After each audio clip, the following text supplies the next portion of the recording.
After a peaceful morning shoot in the Scottish borders, I continue the drive north towards the heart of the Scottish Highlands. I reach my destination a couple of hours before sunset, which gives me time to do a quick recce of the location, where I discover the most glorious mountain and woodland scene.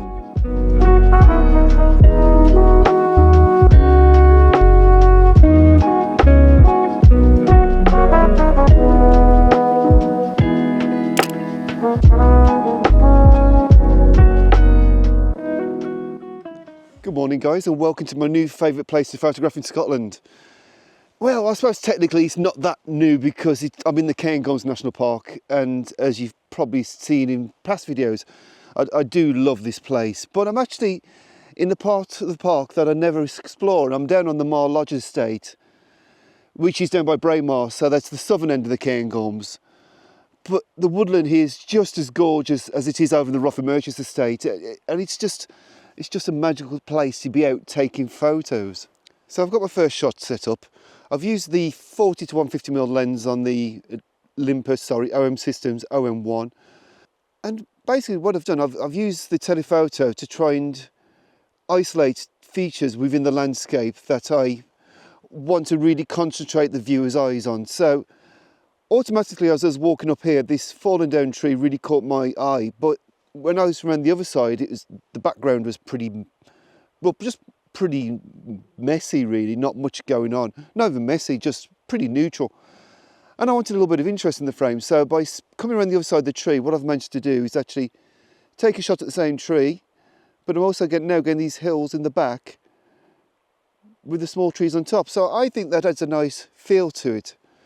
Now I've added a polarizing filter to see if it's making much difference. A bit. Did you see that? It's making a subtle difference. We're going to leave it about that.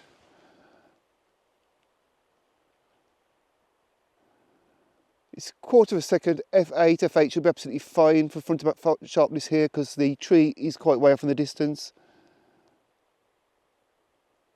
Focus on the tree as you can see. 2 second self timer, take my hands away. So now I'm going to review the shot. And as you can see, we've got the highlight warning up in the sky here flashing away. So that means that we've lost information in that patch of bright sky. So what I'm going to do is I'm going to use exposure compensation, and I'm going to bring it down just a fraction. Take the shot again. Check the histogram. And now we've just got a little bit on the cloud. I'm going to bring it down just a fraction still until there's nothing flashing.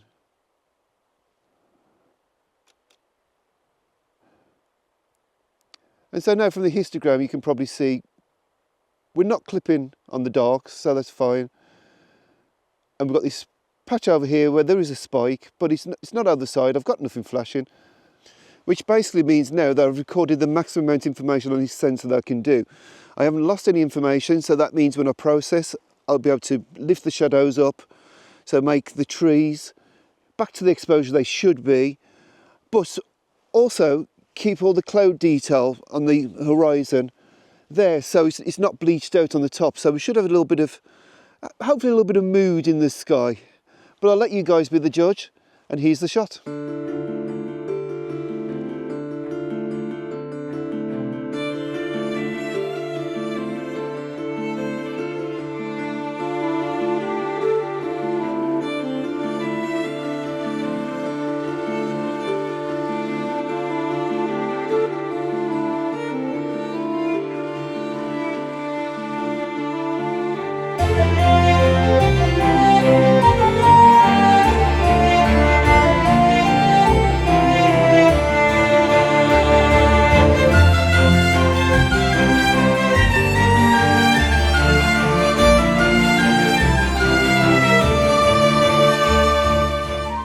Right guys, I've found myself setting up another shot of the same group of trees which I photographed last night.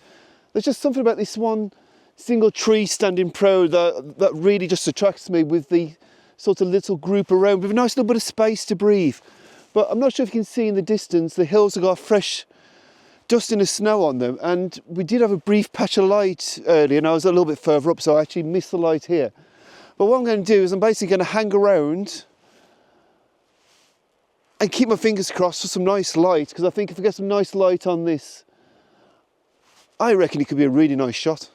Now the shot's very similar to last night, with the exception that I've actually gone for a portrait orientation, simply because I want to get some of the nice heather in the foreground, which has got a little bit of, well, a little bit of frost on it.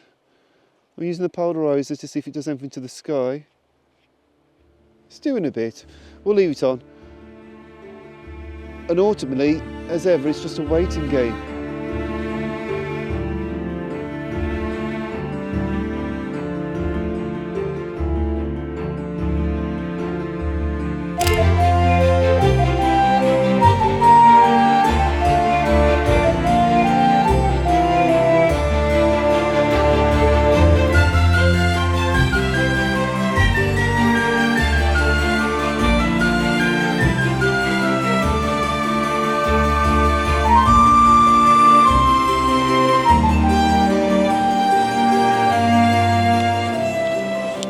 Well, this is a little precarious spot, but I love the snow and the ice on the rocks and the water flowing around. Now, I actually took a shot from just slightly higher last night when we came, because we got here fairly late yesterday, so we had a little bit of a walk. And I was quite pleased with that shot, but I feel like I'm more in the heart of the action down here, a little bit lower. It's been trying to snow again this morning. There's a storm coming in tomorrow, so I suspect it's going to get a good dumping tomorrow. Unfortunately, I'm going to have to leave before that happens. Composition wise, I've kept it quite simple. Now you will see, if I bring up the exposure there, I've cut the trees off at the top and I've got no sky on, because I think this, it doesn't need the sky's got nothing going for it at the moment. So what I'm trying to do is concentrate ultimately on the water going around here through the rocks, and obviously rocks here got the ice on. There's a nice bit of ice on there, and a little bit of greenery in the rear of the shot, just to sort of add a bit of colour to it, I suppose. So I'm just going to add a polarising filter to hopefully cut through the reflections on the water, because at the moment we've got a big highlight patch from the reflection from the sky. And it's not perfect, but it has worked.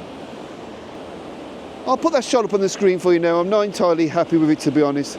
I think I'm going to go to a square crop, and I'm going to try and concentrate more on the actual rocks, the big rocks with the waterfall going down from this angle, coming in a square. So as you can see, I've really simplified the composition down. We've got the trees here, nice green trees, got the rocks here leading down, a little bit of water, a little bit of an ice ledge there, which is perhaps my only worry with the shot. But I'm a lot happy with the shot overall. I think it's a lot more pleasing to the eyes, just a lot simpler. I'm bringing the exposure compensation down a third of a stop,